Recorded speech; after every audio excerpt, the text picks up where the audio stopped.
నాగరాజు గారు వేసుకోండి.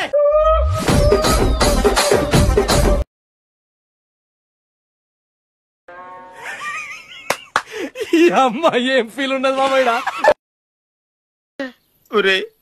ఫస్ట్ 10 మంది వచ్చి కొట్టినప్పుడు కూడా నొప్పి పెట్టలేదు గాని మొత్తం ఓపుకంతా అయిపోయిన తర్వాత ఆడెవడో వచ్చి కొట్టాడురా.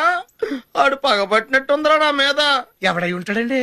చీకట్లో కనపడలేదు. Your God sir, God. అయ్యో గాడ్ అయ్యా. నా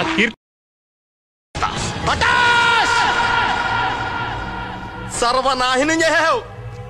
ఇద్దరి పెదవా చేతుల దాకా వచ్చిన డబ్బు చెడగొట్టేసావు. ఏంట్రా అంత టెన్షన్ పడుతున్నావు నువ్వు? ఈ ఊళ్ళో ఉన్నాడు రా, ఎవడాడు? బిల్డప్ బాబాయ్ అని. ఆడు వచ్చాడంటే పెద్ద తలనొప్పరా. వచ్చేసాడు రాడు.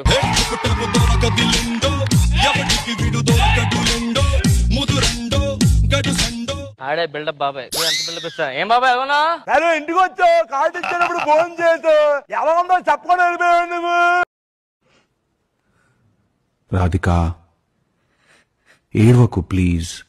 కన్నీళ్ళు సాంబార్లో పడతాయి, ఉప్పు ఎక్కువైతుంది. ఫ్యూచర్ ఉంది.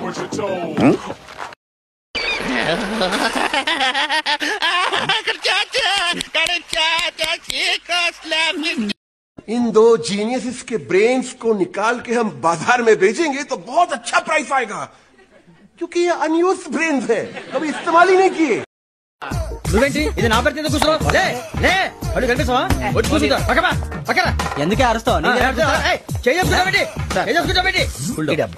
మధ్యలో ట్రాఫిక్ జామ్ అండి, అందువల్ల లేట్ అయింది. సార్ మీకు రిజర్వేషన్ ఉంది, మీరు ఎప్పుడైనా రావచ్చు.